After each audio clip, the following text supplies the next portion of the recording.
Hello, I have the amazing pleasure of welcoming today Mimi Steinbauer from Radiant Films International. How are you today, Mimi? I'm well. How are you, Jeanette? Lovely to see you.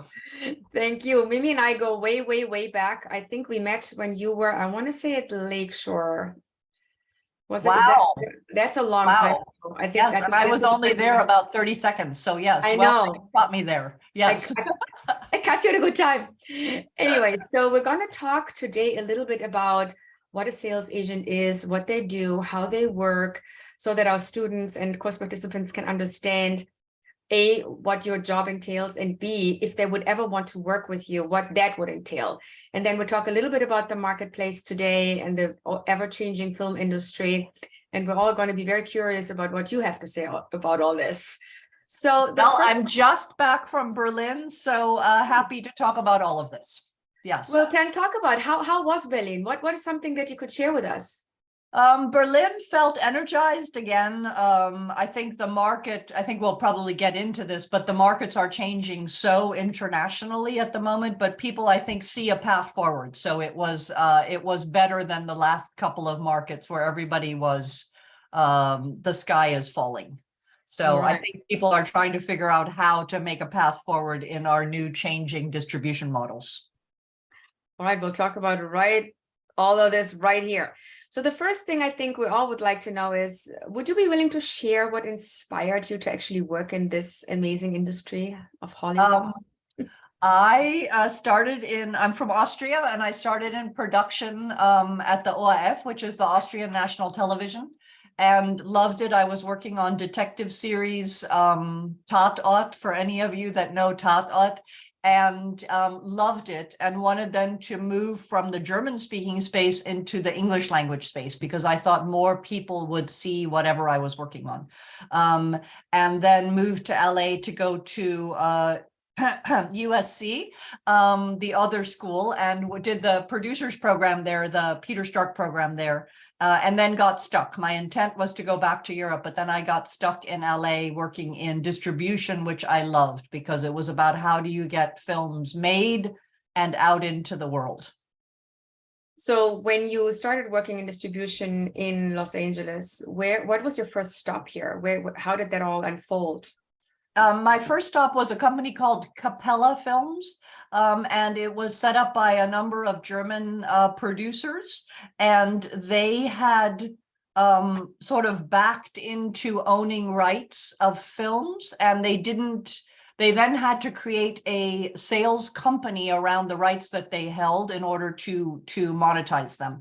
And so I started as an assistant doing everything from loan closings to paperwork to collections and then sales. And it was an excellent way to get into it because you saw the nuts and bolts of how a film gets made. It was insane. You know, it was one of those up at 3 a.m, collating paperwork in days when you still had to go to a bank to sign stuff. So super interesting, but it was a real nuts and bolts, hands-on way to learn about how do films get made, what goes into it, what are the various pieces, from equity to pre-sales. All of that was something that I saw firsthand. And so that was my first job. And there had a wonderful, wonderful boss who came out of the studio system who thought I needed to understand how distribution worked in order to sell. Sent me around the world to look at cinemas. And it was now I look back very old school, but it was a brilliant introduction because you saw really like how do cinemas work, who checks who's coming in, what the demographics are, all of that kind of stuff.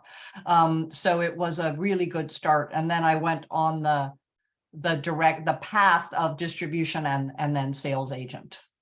So from Capella to Radiant Films, which is your company that you have founded. And when did you actually start Radiant Films? I started Radiant in 2012.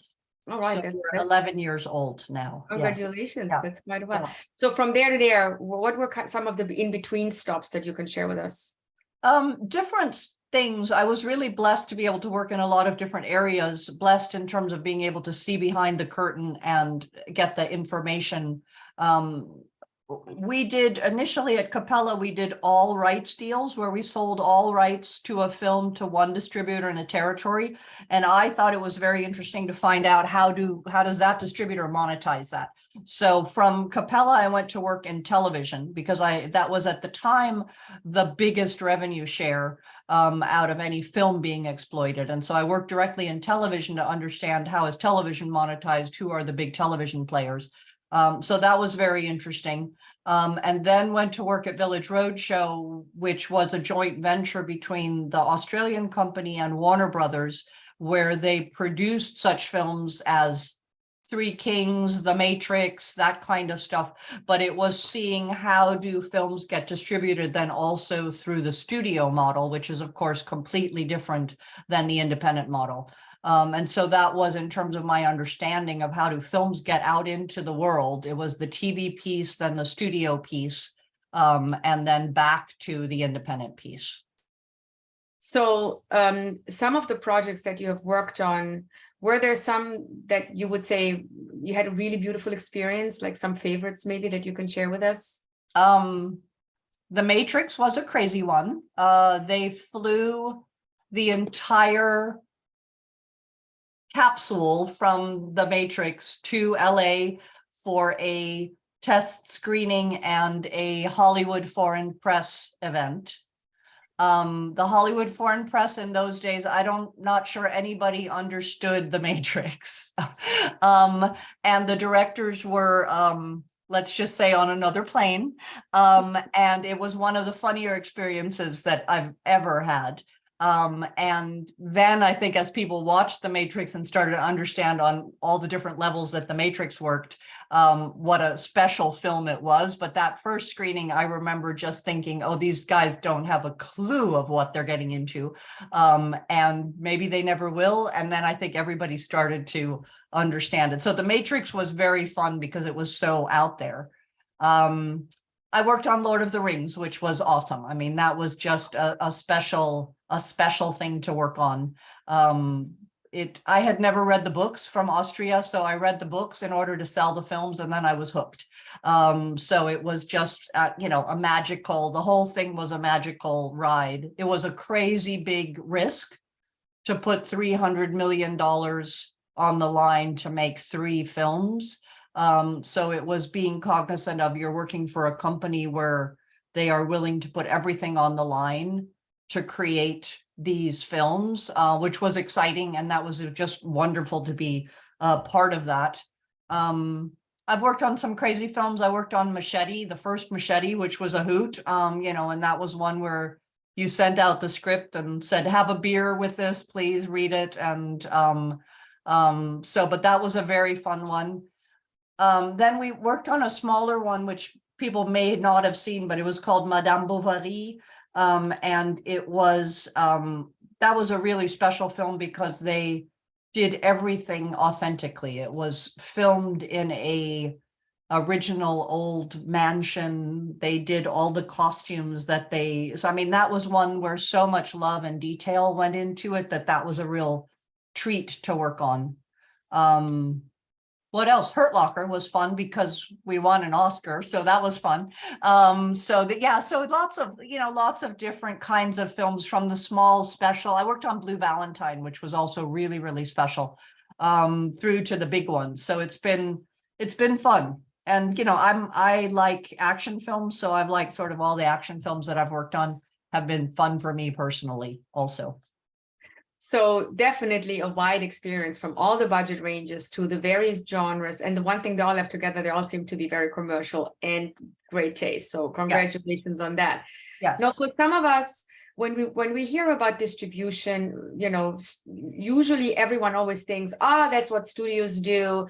Studios, you pitch them an idea, they love the idea, they make it, and we producers make all the money. And most of the industry actually does not work this way. People actually don't know this.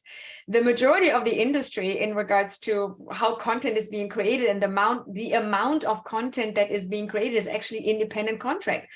And in that role, sales agents are super important.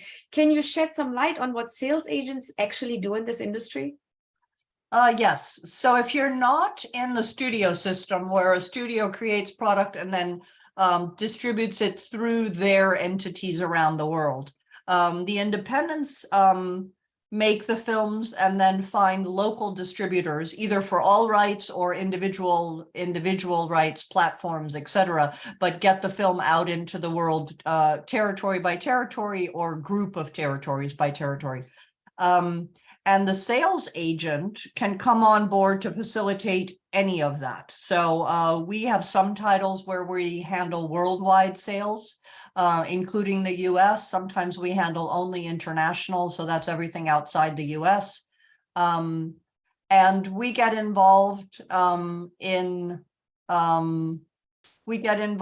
when projects are in the script stage, and evaluate the script, talk to the producers about what the budget range realistically could be for a film like that, and then often get involved in casting decisions. Sometimes there's a list of casts that somebody thinks creatively will work that have incredibly different values for whatever reason internationally. So we like to contribute that information. Then we help, in many cases, put financing together. We work with different financing entities, do pre-sales if it's necessary to get the film financed, and then start to find the local distributors for, in each case, each territory or each right to get the film out into the world.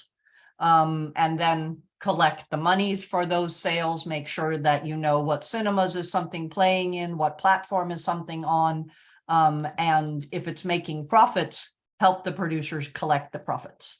So it's really from the very, very beginning script stage all the way through to once it's exploited, how do you make sure that everybody who should be getting paid is getting paid?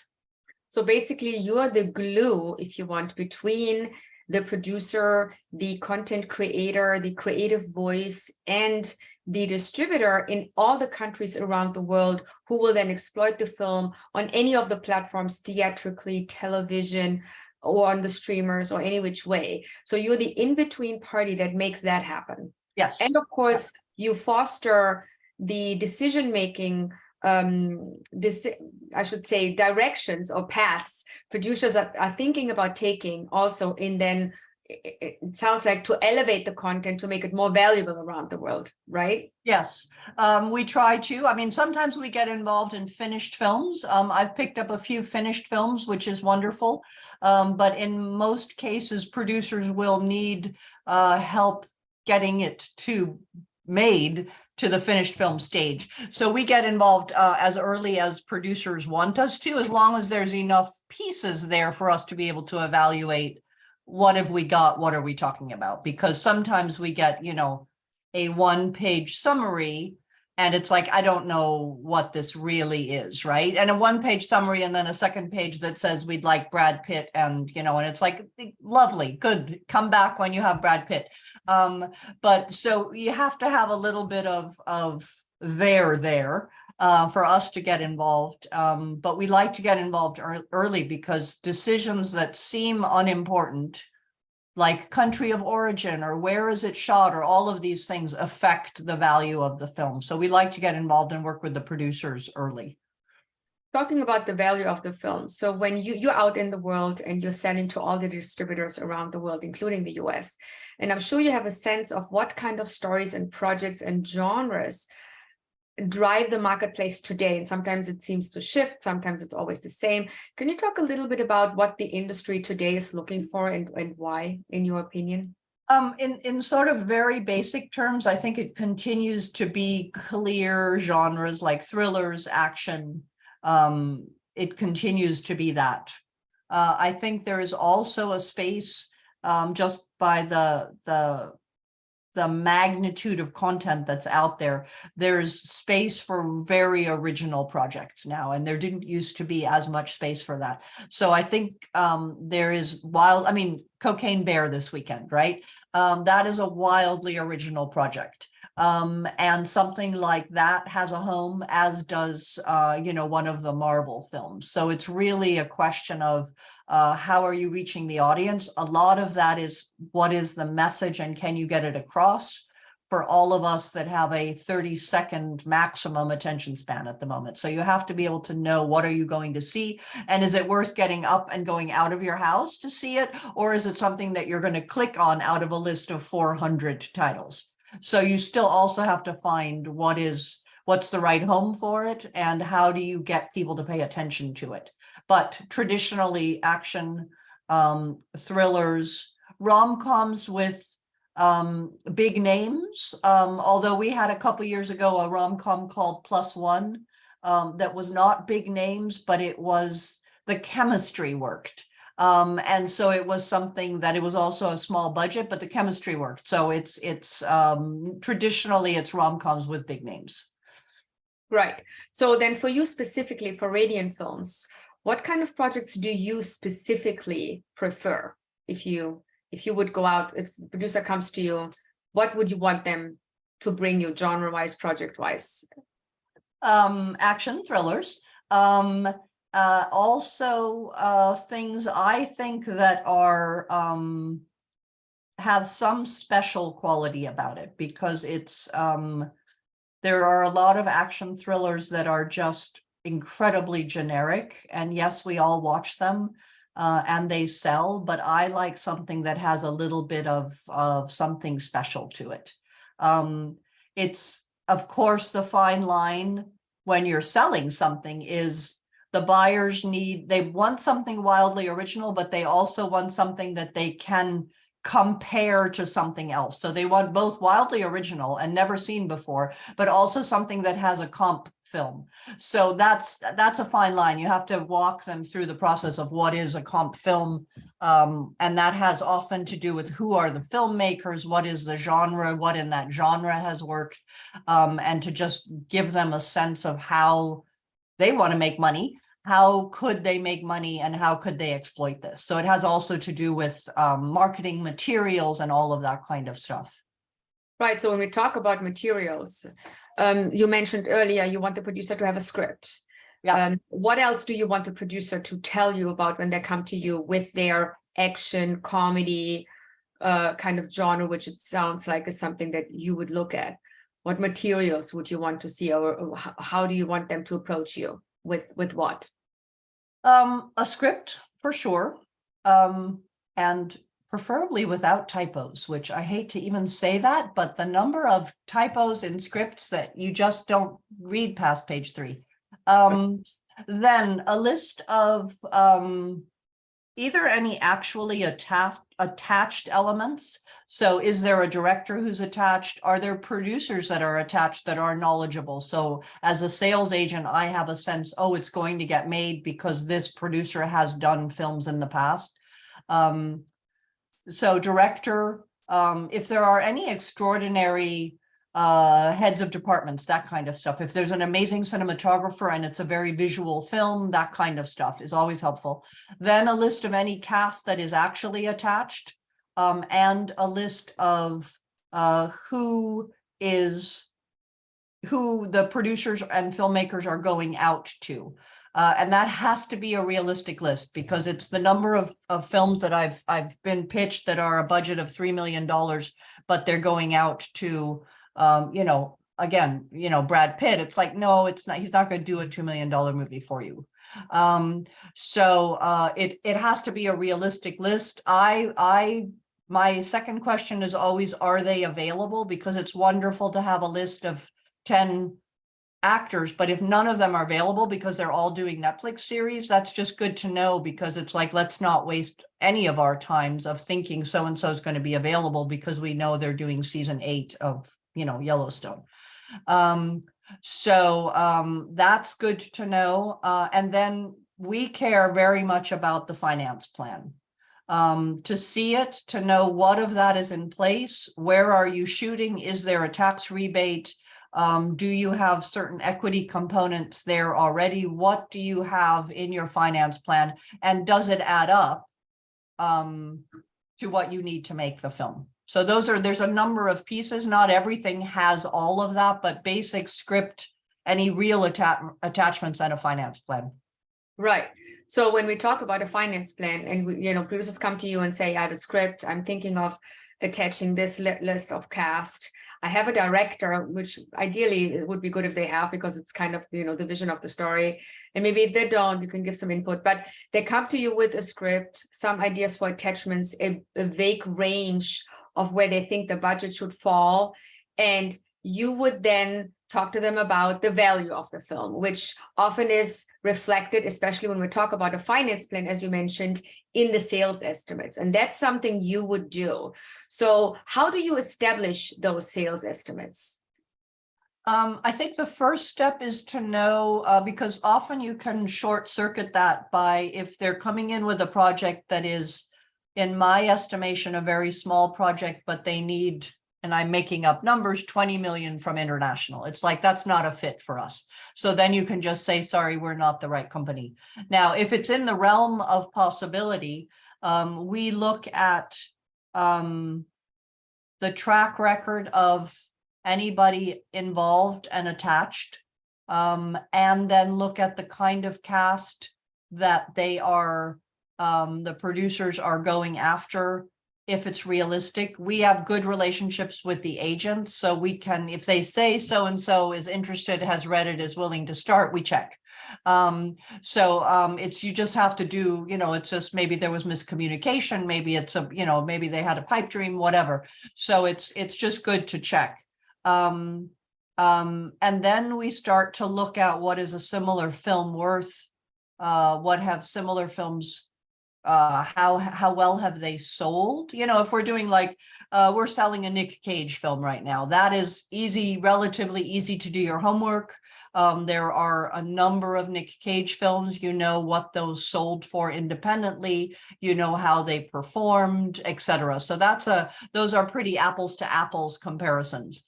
If you have something that's a little bit more out of the box, then you have to do a little bit of creative thinking of what are comp films, what are similar films, what has the director done before, have they won awards? Because all of that helps with your value, and how have similar films performed territory by territory. And then you start to fine tune what the film could sell for. You look at who the distributors are. We know most of the distributors and most of the territories, so you start to look at who would be the right distributor for this film and how much do they normally pay. So you find at least for me, I find in my mind where would be the possible homes for it. And that also informs how much is somebody going to pay for it. Right. And since you are working on both markets, you're working in the US and you're working international, can you talk about, for a commercial film in a commercial genre, what you see the value to be between those two in comparison? So this much, normally this range I see coming from the US distribution revenues, and this range I see coming from international for a film that you would say is globally viable. So we're talking about an action thriller, if you want, or it's a genre that sells with a cast that is meaningful in that range. Can you talk about what the it's difference really different film to film, because I think there's more opportunities to play stuff theatrically in the US than there is in many international territories. There are way more platforms to release stuff on in the US than in most international territories. Many international territories have only Netflix, right? And if Netflix doesn't buy it, they don't sell the SVOD window. It's I think the US is a very important market at the moment. Now it changes. It changes by genre and over time, but at the moment, I think the US is a very important market in the overall sort of balance. I don't know, 50-50, 60-40, but the US is a key market right now in terms of value.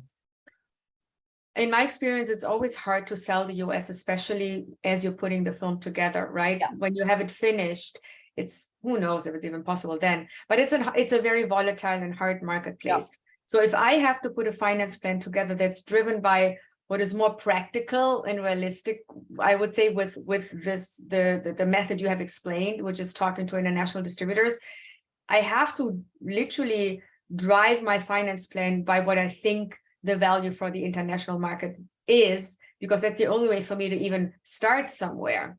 Is there a range where you say that is the value for a globally viable film?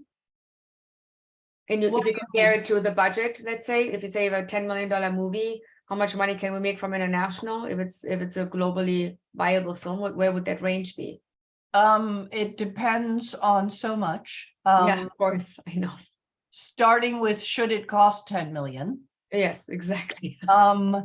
And then also what genre is it and who's the cast? Because yes, if it's a super tight $10 million budget with a name, then you can do, you know, 60-70% out of international, right? If 10 million is too much and the market can't bear that, and it's something that won't go theatrical international, then it drops off tremendously. Then you're looking at 20 to 30% of your $10 million budget out of international. Right. So it really depends, which makes the budgeting part so hard and putting the pieces together so hard in terms of what is your cast and the filmmakers that are going to support that budget. And how much soft money do you have? Because I personally don't think you can make a film without soft money anymore. I just don't think it's possible. I mean, you could make it, but I don't know how you're going to see your money again. Yeah, correct. Now, when we talk about budget ranges, 10 million in an independent world today is, you know, we don't even look at that right now, but it is a range where the market, you know, becomes a little shaky if you don't have theatrical distribution. What do you think is the healthy range today where we are? What should we not go over when we have a commercial genre movie? I think if you can, and the production value and the cast are there, if you can stay under 8, I think it's great, because I think you can get good names and I think you can get good production value in that range. Now, if you hop up and you're in the 15 to 25 range, because that we're talking about a comedy right now that has an A-level comic actress in it, right? That is absolutely, then go to the 25 plus range, because you know that there's a marketplace for it. So that again depends on what world your film sits in. But if you are going above that 8, make sure it's theatrical, right? Or you have a home for it in mind already. Right, right. Yeah. And talking about a home in mind, some people, and I'm included, I like to see some market verification. And when we talk about market verification as investors and financiers, in this case, that's the position I'm taking, I always look at pre-sales as one of the elements that tell me, am I the only one who loves the script so much? Yeah. Can you talk about pre-sales and why you think they are necessary or important? I think they're necessary to give everybody peace of mind that we all haven't drunk the Kool-Aid and love a project that is only in our mind. So I do think it's good to commercially test it. I don't think you have to take it to market to commercially test it. I think if you have a good sales agent, they can have offline conversations with buyers and say, we're looking at a action film starring Nick Cage, what range should that budget be in? Because there are enough buyers that buy those projects that they can inform you. So I think there's ways to test the market without selling it, but I think the sales are the most concrete example. And I personally just think lay off the risk, pre-sell it, because every single producer I know has thought that their film is going to be better than we can all imagine. And every once in a while they're right. And many times they're not. And so it's like, if you pre-sell, you're selling the illusion, and you have at least some risk laid off. Right. Do you see, when you have, when you in your own experience work on these projects that you choose and you establish pre-sales, what are kind of the ranges in relation to the budget that you see happening today in your world? I think if you are selling off, if you can do half to two-thirds of your territories in pre-sales, you're doing really well right now. But again, it depends on the project, right? So if the project is clear of what it is and the level, no matter what the budget, the level is established and the prices are justified, the licenses are justified, then you pre-sell, because there's a huge appetite for good product, right? The studios, our independent buyers can't get at that studio product. They need product.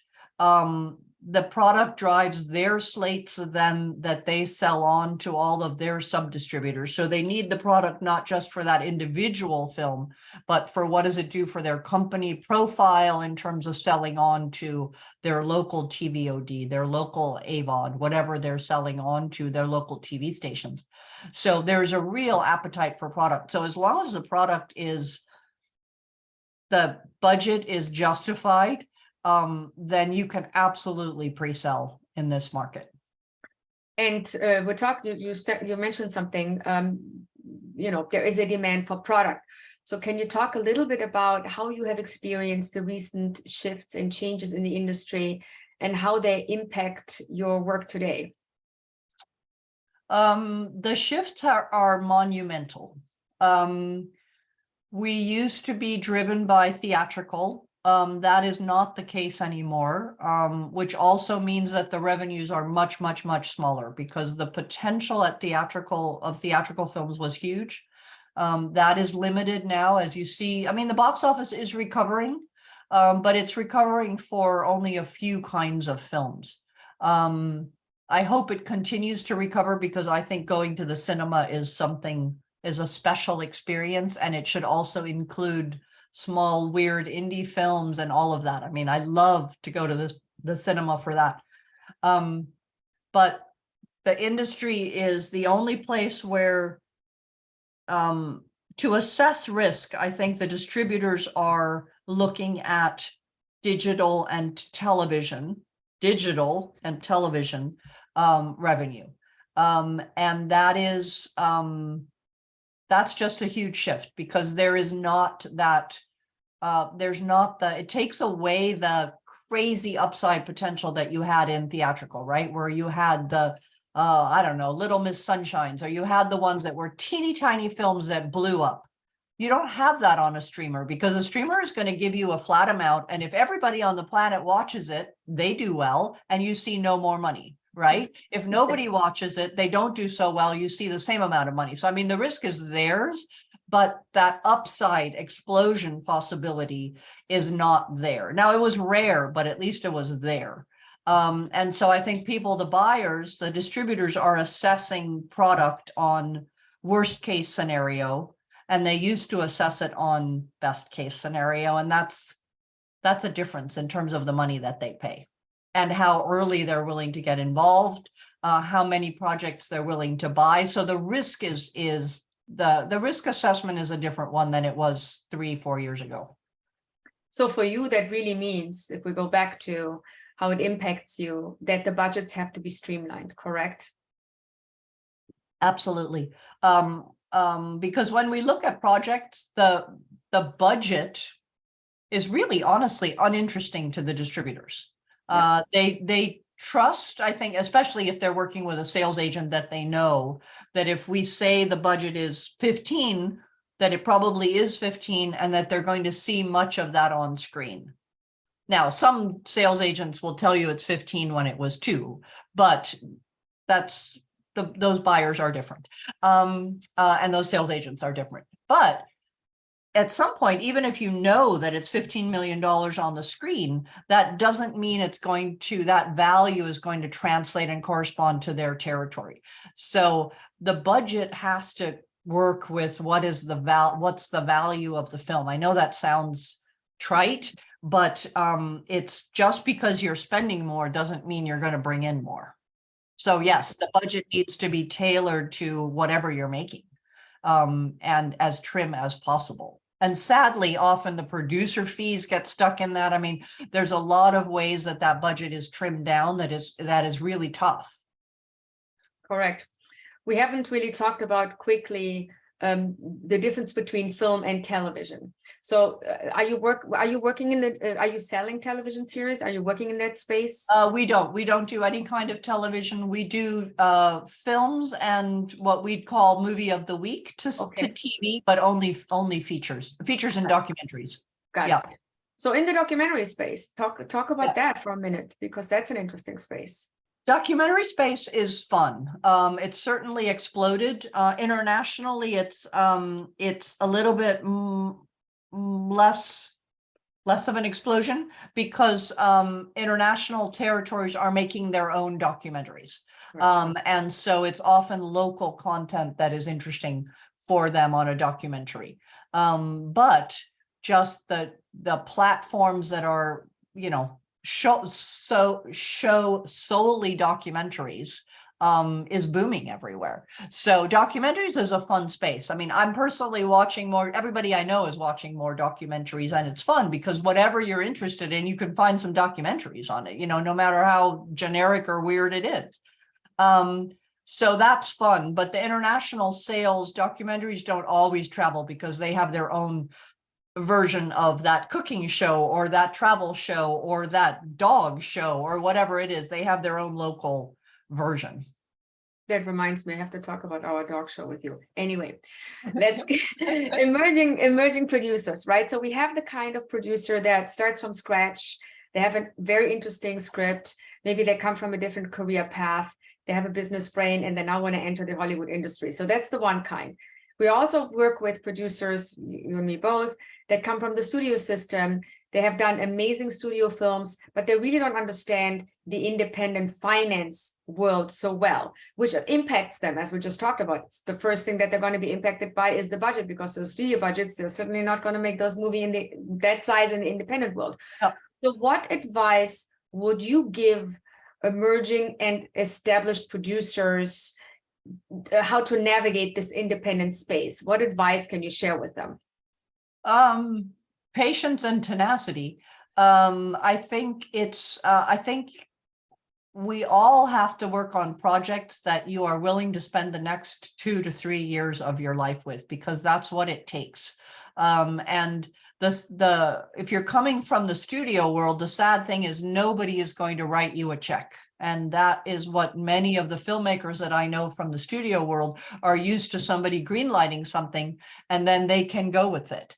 And it's like greenlighting it, you do that yourself, but then you have to raise every penny on it yourself. So it's a lot of work. So I think it's important to find projects that you're truly passionate about. Even if you're passionate about making something that makes money, that's fine. It doesn't have to be passionate like it has to be your story or whatever, but passionate that you're willing to dedicate the next 3 years of your life to it, because that's what it's going to take by the time you get it made and it starts to bring back money. Right.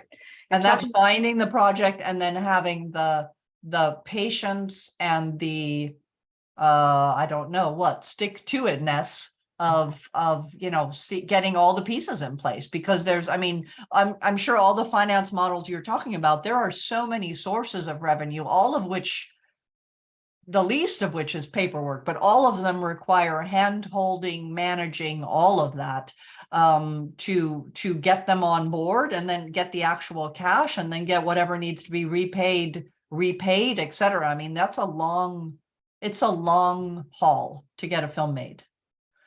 Yeah. So patience and determination is what you say are important. Yeah. And then also listening to, some of the elements that are essential to elevate the value of a project and make it interesting for the marketplace, right? But I also think it has to be something, and not to get all woo-woo, but it has to be something that touches you, that you actually want to spend 2 years with. I mean, even if that is, you want to make money, but it has to be something that gets you out of bed every morning, because there's nothing simple about making an independent film. Nothing. No. Well, when you talk with investors or talk to investors, as an example, one of these producers, you're going to have to think about making money. So if you would give advice to investors that, let's say one of these emerging producers brings with them and they say, here's my project, there's Mimi, and here's the investor that wants to talk to Mimi about my project. What advice would you give an investor in a situation like that? I would look at everybody's track record.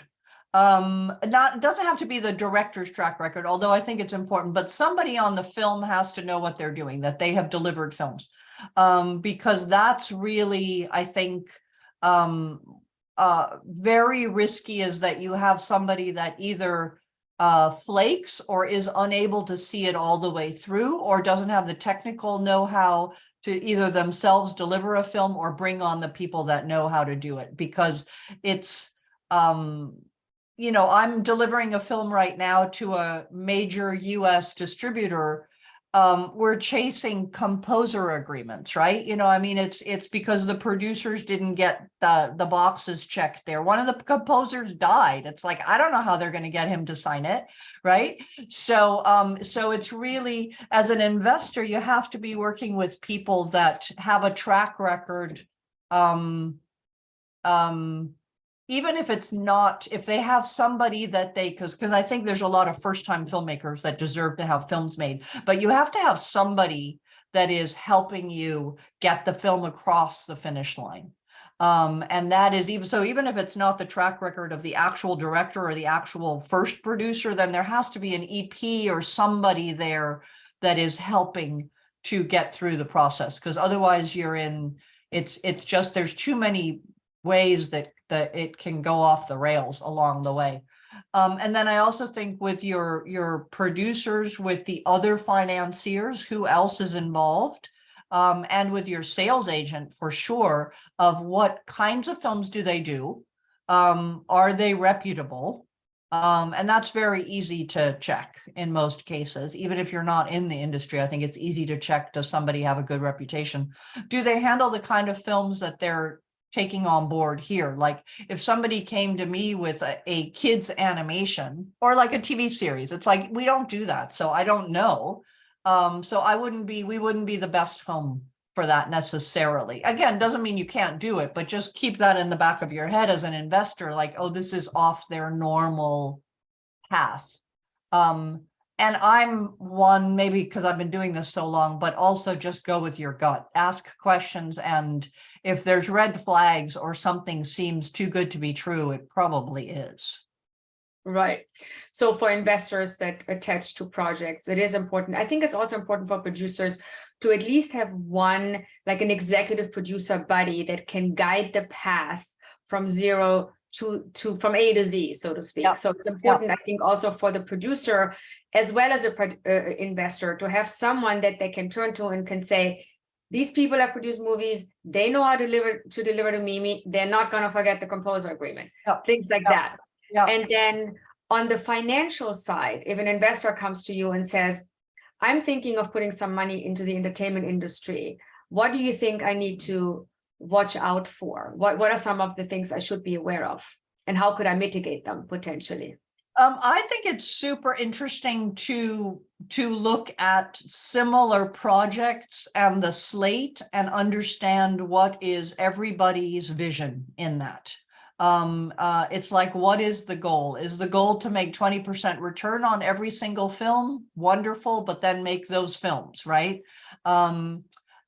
Is it to win an Academy Award? Different film, different model, different risk analysis. So I think it's important to understand what everybody's goal is when you're getting involved, and just to make sure that it's in line. There's not a right or a wrong, but just make sure that everybody's in line. So you have found your people that have a similar goal, and to vet. There's a lot of BS artists in the film industry. So it's also, I think, important to vet, do the people really know what they're talking about, but also know the people that they say they do. You know, it's just because it's like anybody can come and say, I'm going to bring on XYZ, you know, actor. But if I don't have any kind of connection to that person, it's probably, and the director doesn't have any connection, they're probably not going to be on the project. It's going to be very hard to reach them, even if it's a good project. So I think it's a lot about knowing who you're working with and that they are professionals. Doesn't mean they all have to have an endless track record, but just to know that they are professionals and in line with your thinking as an investor of what they're trying to achieve. Right. Some of the risks, for example, that an investor would face. I mean, if they look at this at a project, and they're obviously going to look at the sales estimates. They might look at a finance plan to make sure there's enough collateral there for them to even recoup their money, let alone make a profit.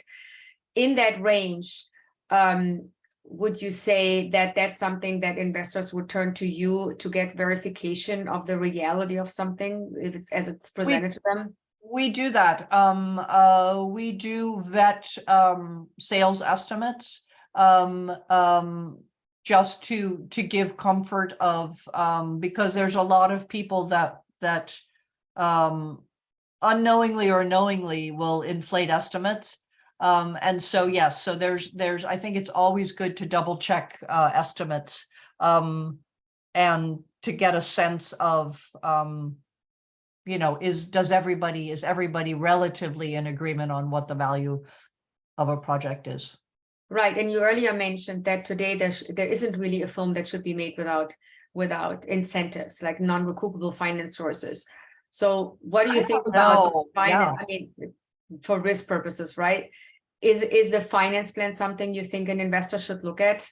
Yes, I do. I think absolutely, because I think you have to understand where if you're putting in $2 million, is that enough to get the film made? What else has to happen? Is your $2 million plus soft money enough to get the film made? Or is $2 million that you're putting in, but then they still have to find another $4 that they have no idea of where that other $4 is coming from? Then it's a whole different, and regardless of whether you're actually putting the 2 in, but just to understand where are you committing money is there a finance model that actually works with whatever you as a financier are contributing? Right. And a finance model to get it made, but then also hopefully recouping some profit. I was just going there. So when we talk about recoupment, can you share with us if you work with collection agents and why you think that's important? We work 100% with collection. So collection agents being companies that hold the collection accounts, and that is all receipts for the film go into a collection account that is dispersed then according to an agreement. It's like an escrow account. I think it's incredibly important because I don't have to then trust a producer doesn't have to trust me, SAG doesn't have to trust anybody. It's everybody knows what the revenues are and how they're going to be split. Now the document is a bear, but at least you're getting through all of how is everything being split along the way. You get that out of the way and then you can start to collect money. So yes, I insist on a collection agency. I've had a couple of financiers that insisted on doing their own managing the collection account. And that's been a disaster every time because they just don't have the setup of what are the bank fees coming from Indonesia? Nobody cares. What is the withholding tax? That kind of stuff. So even if you can run an account, it's a very different specialized thing to run a collection account. Vis-a-vis the guilds, vis-a-vis withholding taxes, vis-a-vis everything. So I always insist on a collection account. And I also think it's really good for a producer because you don't want a sales agent keeping all your money and then in a year you have to come and say, please, can I get my money? So I think it's just safe for I mean, we've seen it all. Yes. So yeah, it's just safer. Just the temptation is not there then. Correct. The temptation to go and take that money and buy some Gucci shoes is not there. Exactly. Not that anyone would do that. But yes, we've heard about sales agents and I've seen sales agents that actually collect. And producers. I've had producers that have held on to the money. I mean, so it's a both, and it's just eliminate that out of the equation because the thing is, you never know what's going on. A producer may keep the money because they have to finish the film, right? I mean, it may not even be that they're buying Gucci shoes. It may be that they need that money to finish the film. And it's like, okay, but not my money for the commission that we are entitled to at that point. And on the other side, it's like, maybe the sales agent needs it to keep the lights on, but not your share. So it's just remove that out of the equation. Talking about needing money to finish the film, Would you recommend completion bonds for certain things? I've worked with both. As a sales agent, I like completion bonds just in case something goes very, very wrong. So yeah, I like completion bonds. I mean, the expense is of course to be considered, but what happens if something goes really, really sideways?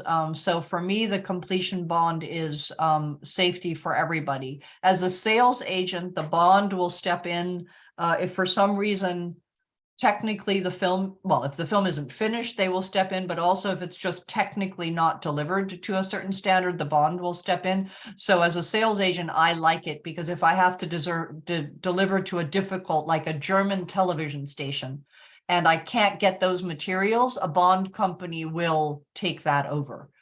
So as a sales agent, the bond company is good protection. Well, you gave us a wealth of amazing information today, and I cannot thank you enough for this openness, for this generosity of your knowledge, and I really appreciate it. And I know our course participants and students will appreciate this as well. My pleasure. I love this stuff. Yes. So much, Mimi. And any last words you want to share? No, go make good films. And if you need a sales agent, come to Radiant. That's what we're going to do. You guys have a lovely day, and we will be in touch soon. All right. Thank you. Bye.